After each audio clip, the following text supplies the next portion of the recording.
All right, good day. Got the win, and thought we played team ball. Thought sometimes you play a team that's going to zone you, make miss the whole game. Sometimes I can stall you out, and they did a good job trying to keep us out of transition. Really falling back to that zone, and again, what you get worried about is, do we settle, right? And do we not try to really get the ball in the interior and play inside out? But I thought for the most part we stayed aggressive. 33 assists. You got to be happy about that. The box after the game said 14 turnovers. Now all of a sudden, the statistician is not helping my calls. I guess they added one, so now we have 15 turnovers. Still a little bit higher than I would like. I'd love to see that down 10 below, but it's just something we got to continue to work on. And but to see guys, to see Carter and JP generate 22 assists from the point guard spot, to see Alex Williams continue to be aggressive and give us that scoring punch that we need, and really to see Tyrese Huey go, be aggressive on the glass like that. I thought there were a lot of positives. Cooper Bowser was our defensive player of the game, which was great to see. Racked up 17 defensive points and, blocked 4 or 5 shots, affected the rim, did a lot of good things there. So, PJ getting going from 3, a lot of things to be happy about, and still a lot of different things to clean up. But, right in the middle of finals, to come out here and shoot 35% from 3 against that zone, that's something that we've been shooting a lot of threes, and we've been under the line of where we want to be PPP-wise. But today we shot a lot, 49, but we shot a 35% clip. So proud of that effort there, and thought we had a lot of positives from today. Coach, how important was it, given the schedule that you've been on, and how important was it to have a game where you're obviously your favorite and you go out and take care of business, but this is finals week and you had some time to actually practice this week. How important was it to have a kind of a game like this to kind of see what some of the stuff you've been able to practice on this week was? Well, I think, there's a lot with that, Scott. Obviously you look at the schedule and you look at what we've chosen to play. The league in total, I'll give you a couple numbers. The league in total at this point has played 16 games inside the 150s on KenPom. Okay, we got 10 teams in the league. We've chosen, if you include the Tulane game coming up, we've played 6 of those 16. Okay, that's a lot. There's 2 teams that have played 3. There's 1 team in the upper half of the league that has played 0. There's another team in the upper half of the league that's played 1. So when we look at this, another thing that you look at, we played 6 of 16, all right? Our choice, right? Nobody made us. Like, this is what we wanted to do. There's been a lot of comparison to last year's team, okay? At this point, last year's team only played 2. So it's not, well, they're playing the same schedule. No. This schedule has been much more challenging. And I think at the end of the day, like, we have chosen to do that. I think society, just generally speaking, not to get super philosophical here, we're obsessed with certainty over accuracy, right? Everybody, fan bases, administrations, everybody, supporters, we want to be certain that, hey, we're going to be able to compete for a championship, right? Like, we're going to win the league, right? Like, and so what happens is coaches want to go schedule wins, right? And they want to feel good, okay? And so we could have said no to a lot of these games. Hey, Myrtle Beach, nah, no thanks. Who else in the SoCon has played in an ESPN event the last 2 years? Right? Because most people don't want to, right? Because you're looking at it, you're like, hey, we could lose 3 games there. And so when you look at this stuff and you try to figure out, like, we're not worried about certainty. We're worrying about accuracy, right? You can go play a softer schedule and everybody feels good, man. Dens are 8-1, man. They've beaten this team at home. They've played 6 home games. They hadn't been on the road a whole lot. Man, we look really good. But that wouldn't be accurate, right? Like, and I think the same thing's true with the schedule that we've played. We're sitting 5-5. There's probably some people that think that our value is a little less than what it actually is because they don't understand the dynamics of the schedule that I just laid out there for you. But we wanted to do that. And I think what it does is it gives us a more accurate read. Like, we know what we got to get better at. There's no blind spots about it. There's no mystery about it, right? Like, it's really, really clear, right? We got to have better ball security. We got to defend the paint better, right? We got to shoot the ball a little bit better, which is not because we don't have shooters. It's because we've got to take better shots and we got to be cleaner in transition. And those are all things that we can progress through as the season goes along. But I think when you look at the schedule, we're banking on the fact that we're going to get dividends from challenging ourselves at a high level by playing 6 games in the top 150, which if you go look at league play last year, there was only a couple in our whole – like when you get to winning a championship, you're going to have to go win a top 100 to 150 game, okay? And I think we've really conditioned ourselves to be able to do that, and I think it's going to pay off. Um, Coach, to that point, you talk about scheduling, and a lot of these Power 6 conference schools won't schedule a Furman, but you've done a good job of going out and locating mid-majors that are ranked in that top 150 to play. And what is it about those teams that are in light conferences that is different from playing say a team that is maybe in the lower 250 or 200 to 300 range? What shows up on film different against elite competition that doesn't show up necessarily against weaker competition? I mean, it's just like anything else. Like you're going to have to go produce your best, and like some of this is not by choice, right? Like some of this is like we got to go play who's willing to play us, and we love it. Like we love a good challenge. But if you're going to go beat Princeton, which nobody has so far this year, well, guess what? You're going to have to play really, really well. Like there's just not going to be a lot of margin for error. You go play Arkansas, right? Like, and you got one of your leading scorers out. Like you're not going to have a ton of margin for error. Okay, some games you can play and there's a lot of margin for error, and you can win the game and you can have a false sense of hope that hey, we're pretty good, but you don't really know exactly hey what are the things that we really got to get better at to go be our best in league play. And the other thing I think it does for you is I think it calluses you. I think if one thing I've always said about last year's team is we lost well. Well, we had to work through some things in the non-conference, and so we could bounce back. We had some resiliency about us, and we didn't over panic and over freak out when we took a loss once you got to league play. And so, I love a good game. That's just I enjoy good games. I think the Belmonts, the Princetons, at UAB was a lot of fun. Even at Arkansas, I mean, big time environment, places packed, and our guys are going toe for toe as best we can. And it's how you get opportunity to go win some of the games. If we had said no our whole career here, we'd have never won the buzzer, the walk-off dunk at Loyola that kind of got all this going, right? We definitely wouldn't have been able to beat Villanova, and we've taken hard games intentionally, and I think this year we ramped it up even more because we want to continue to build a brand here. We want to be we don't want to be a one-hit wonder, We don't want to we want to continue to show that we're going to win consistently, and we're going to continue to bring exposure to the brand of Furman. And in order to do that, you can't pass those games up, right? And anytime you can get exposure, anytime you can put yourself in a position to go play one of those games, you got to do it. But then you got to be able to see the forest through the trees. Like, I wanted to win the Princeton game, okay? Our players wanted to win the Princeton game.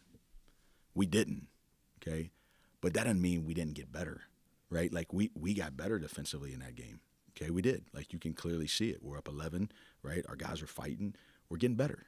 But it's a zero-sum game we're in, right? I mean, if it's not like, you go out there and you're like, hey, if you play pretty well, they're giving you half a point for a win, Like Apple's got the iPhone. You go and create the second-best phone, you're probably going to have a really good career, okay? But when you got Apple versus a phone and this is zero-sum business, that phone's losing, and you're going to be miserable, right? This is different. And so I think what I've got to do as a leader is you got to be able to push the noise out, everybody's opinions out, and you got to be able to really, really focus and insulate this team and to say, hey, this is why we've done this. This is what we're doing. These are the areas we're getting better at. Let's keep pushing forward. And even with the schedule, we still have areas we got to get better at, right? We got to play with more joy, right? We got to play more together. We got to look like we're enjoying one another out there. Thought we did that today. We've got to compete a little bit more defensively to get deflections and create turnovers. We got to take care of the ball. We got to shoot the ball. Like, there's stuff we got to do better. But we also got to understand the mission is to ultimately put ourselves in a position to win a championship. And I personally believe, the last 2 years we've tested ourselves more non-league than we ever have. It's the 2 years we've been in the championship game, right? And I think that stuff pays off later. Coach, it seems like in this day and age with so many teams just kind of rebuilding each year through the transfer portal and stuff, and your ability to sustain without doing that, it kind of speaks to today's. I mean, obviously it was an overmatched opponent, but the Tyrese Huey career high 15 rebounds. All the career highs for assists for Carter Witt, JPPs. It's like no one is jealous that Alex Williams scored 31. They were happy to do their part to get him to 31. Can you speak to that whole mentality and how that kind of ties into, because they play together and they play for each other? Well, it's been what we've built this whole program on. Is being a part of something that's bigger than yourself, that lasts longer than yourself. And there's sometimes a natural selfish reluctance to that, right? We want to continue to think, hey, this is here to serve me, right? That's not why we do this, right? That's not the existence of our program, to make sure that we're creating all these situations to make sure it just fits all these individuals and everybody's happy. The best thing that this can teach you, in my opinion, which is counterculture to what we're in right now, is like, life's not about you. Like, this isn't going to be about you, right?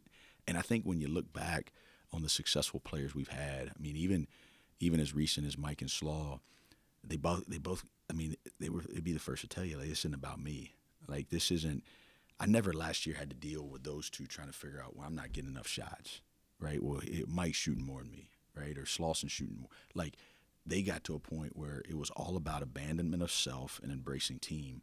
And I think for us, like, Scott, I'd be lying to you if I didn't tell you it was an everyday battle that we've got to communicate, and that we've got to show them the return on investment of trusting that, and how there's a freedom in that, right? Like there's a freedom in that. There's a relax and go play in that. I think it's affecting our shooting numbers. I really do. Like, I think it's affecting our turnovers. I think we're too fixated on how many we're scoring, how many shots we're making, what are my percentages, right? And so focus, when you talk about focus is singular, right? It's one thing, okay? It's how do we win a game? Well, one thing that's always proved out is team and culture and connection are always going to win in this game, right? And as you have success, you got to be able to battle that. And one of the hardest things for my job, just to be frank with you, is everybody has opinions, right? And everybody's an expert now, because social media and, it goes everywhere, right? Like I'm just, it's like, hey, this person said this or this person said this. And so what you're trying to do is, the more you have to battle an outside message that's different than the internal message, then that's going to take you longer to get where you need to go as a team.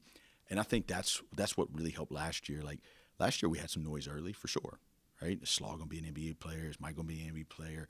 Which one's going to be MVP of the league? What's going to happen here? Well, then all of a sudden we had some adversity and say, hey, forget all that. Like, we just got to go win. And what's always proven out is team wins. And if you focus on winning, all the things that you want to try to accomplish, your best chance of accomplishing those are to win at a high level where you can show an impact on winning. And when you focus on all the things that you think you have to do and all the things you think you have to have, well, all of a sudden, right, that's when we kind of get a little fragmented.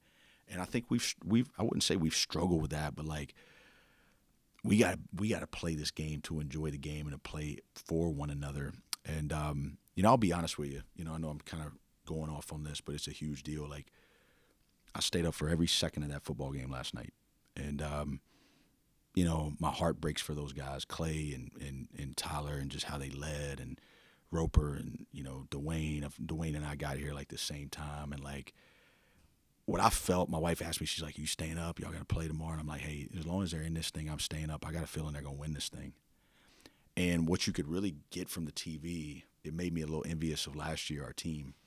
Like, you could feel their pulse, and you could feel them battling for one another, and us getting blitzed every play, right? And like, nobody could get running yards, and this thing's a war.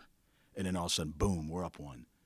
And then and then they had every chance to fold up, and like, you just knew it. I'm like, these guys are not gonna quit. Like, they're gonna find a way to win this game. And then the game looked like, oh man, they got an interception. Nope, got the ball back. Oh man, like, all right, 3 and out. Dang it. Well, 3 timeouts, 3 runs, got the ball back. And then you see the 4th down play. And like, I just felt like watching, I'm like, this is why these guys have been good, right? Like, they're sold out for each other, right? And then when you watch that, you can feel that. And I think when you look at our great teams, you could feel that, right? You could feel like, man, these guys care about one another. These guys are playing for one another. They got each other's backs. And I think what it does is it makes you better than what you are. Like, it gives you the chance to have that superpower, right? Like, that connection, that chemistry that really nobody can quantify. You can't put a point number on it. You can't put a percentage on it. Nobody knows how to value it. But when you got it, you got it. And I think we can get there. I think we will get there. I don't think we're totally there yet. I think we made a positive step today. I think we made a positive step in the last couple games, to be honest with you. The last time we were in here, man, like, I'll be honest with you, it looked like we didn't even want to be out here, you know? And I think that's the stuff that we can't let the quote-unquote pressure get to us. Like, we got to go enjoy this game. We got to go enjoy one another. Just to that point, I kind of thought about this earlier in the season. How unique is it to have two programs that have so many guys coming back? I mean, I don't know, in this era of transfer portal type culture we live in, if that actually exists in two programs at one place. That's unique, right? I mean, Yeah, I think you know, Clay and I definitely have some similarities in how we view the advantages of Furman and how you win at Furman and how you've got to recruit in the basketball world or the football world, tough, smart, skilled that aligns with Furman, and you find people that really want to be here. And, you know, I think that I thought it was neat at some point this year. I think after they beat Chattanooga, I think Blackshear made a quote that pointed to Slaw and Mike and basically publicly said, like, you know, I got in the portal and I thought about it, but, man, I saw what those guys did last year and I wanted to run it back. And I think this institution creates the ability for them to be able to see the long-term value of getting a degree from Furman, and also for them to look at this and, like, where it's at in Greenville and the class of the school and the educational reputation and the fact that, hey, you got coaches that care about these kids. I mean, just watching them last night, you know, I know how hard that is. I've been there in Chattanooga locker room. Like, I couldn't imagine, right? But to see Clay's interview and, you know, before the game and the confidence he had in his guys, like, before he got on the bus, you could just see it. It's like, man, hey, they're going to go up there and beat these guys. Like, but the reason he has that confidence is because he sees every day, like, these guys got each other's back, you know, like, and because they want to be here and they love Furman. And when he put that jersey on, like, it means a little bit more than the next guy when they put that jersey on. And so when you go head to head versus people that people don't think you're supposed to beat, and you have that connectedness, you have that stick-to-itiveness, you have that, like, hey, this is our place, like, this is our school, like, this is our program, like, this is for the guy that used to wear the jersey, right? Like, that's a whole different deal than, hey, I'm coming here and I'm going to see what this program can give me. And, you know, I think that's where you see some alignment, and that's why my heart broke for those guys. Because, man, they did everything right and gave themselves a chance to win that game. And, you know, they're not going to, going back to the scheduling piece, they're not going to play all 4 games and then shuffle up tonight and say, hey, which 4 teams played the best, and they're going to the semifinals, right? Like, it's not how this stuff works. But that doesn't take away the fact that those guys gave themselves a chance to win. They put their guts on the line last night. And I would tell you in my heart, it comes back because of their passion for this place and their conviction to their system and to their people and to their coaches. Like, hey, we got a way here. Let's go do it, which is also why it hurts that bad. Coach, before we go, I just wanted your reaction to Barkley Rabb's retirement and what he means to you. Yeah, I appreciate you asking me that, Scott. Obviously, Barkley was an assistant here at Furman and back for Butch. And Barkley gave me a shot. You know, it's one of those things where when you're going through it in life, you're just hoping to land a job and you don't quite understand the break that he gave me. But I was 23 years old. I was fresh out of college. I was trying to just be a GA somewhere. And I was living out of my car, just working all these camps in Clemson, South Carolina, Chattanooga, Charleston Southern, like all over the place. And I was just trying to get a spot. And he offered me the director of basketball operations job. And I thought, well, you know, I can go do that and I can kind of bypass being a GA. It's going to be at a smaller place, but it's still Division I, and I can get some real work. And, you know, I kind of bet on myself a little bit that, hey, if I can get some experience and really try to learn this business, maybe I can get a faster headway by being an ops guy as opposed to a GA. And, you know, it's one of those decisions where you give up the glory of saying, hey, I'm going to a high major to be a GA, but I'm going to go to a place where I can really get my hands dirty. And sure enough, I took the job mid-July, and he called me 2 weeks later. I was supposed to be there in August. He's like, hey, our third assistant just took a JUCO job in Florida, and gotten to know you. I'm going to bump you up, and I'm going to trust you, and I want somebody young. I want somebody that I can kind of mold. and I'm 23. I'm on the floor, and I'm on the road. And one thing about Barkley that he did for me was from 23 to 28, there wasn't anything that I didn't touch in terms of program, from the hardest of it to the best of it, from travel to gear, to student engagement. Right, we created the Rate Ball Rowdies. I was doing that as an assistant. I went over and worked and negotiated a contract with Zaxby's to sponsor it. We tried to build a student section. If you go in the gym, the steps are blue. I painted those because I went to Lowe's and got some paint because we had recruits coming in and the paint was chipped and we couldn't get the people to come over there and paint them. So we did it ourselves, right? I mean, we tiled showers. We did whatever we had to do to work ourselves out of the hole of that program. And it was a slow build, and it was year by year, and it was learning. But he kept adding responsibility to a point. My last 2 years, I called the offense. And my third year with him, he let me just call baseline out. And coaches don't let young guys do that, you know. And for me to be 27 years old and calling the whole offense made me realize how hard it was to call offense, which made me start to realize I have to create an offensive philosophy, which had me studying and watching and learning. And instead of me just doing the same old task, he challenged me to grow. And, you know, for that, I'll be forever grateful. I mean, there's the way I manage our program now, you know, to the way we do anything is the way we do everything. To every single detail matters, right? Well, that's painting the steps. Like, that's knowing how hard it is to win. And, you know, 9 of my 11 years as an assistant, you know, I was a part of not a winning season, but I was around people that always challenged me to keep finding ways to do better. And, you know, I talked to him this week before it took place, and obviously, you know, my heart broke for him. But, you know, he did an amazing job there. That's a really hard place to win, and one of the smallest Division I venues in the country. And he was there for 18 years, and it's hard to get that in this business, you know. And he had a lot of impact on a lot of people, including myself. So God will use us in some way, you know, and God will use this in some way to where it will make a lot of sense on the other side of this. But he had a very impactful career, and I'm not in the position I am today without him. All right, let's go back to New Orleans.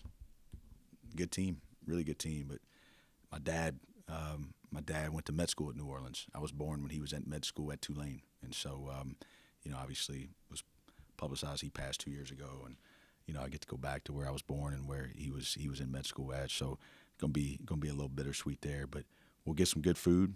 I know that. And some people up here think Charleston's the best food in the country, but it's not. It's good, but it's not New Orleans. So we'll go eat well, try to play well, and keep building this team.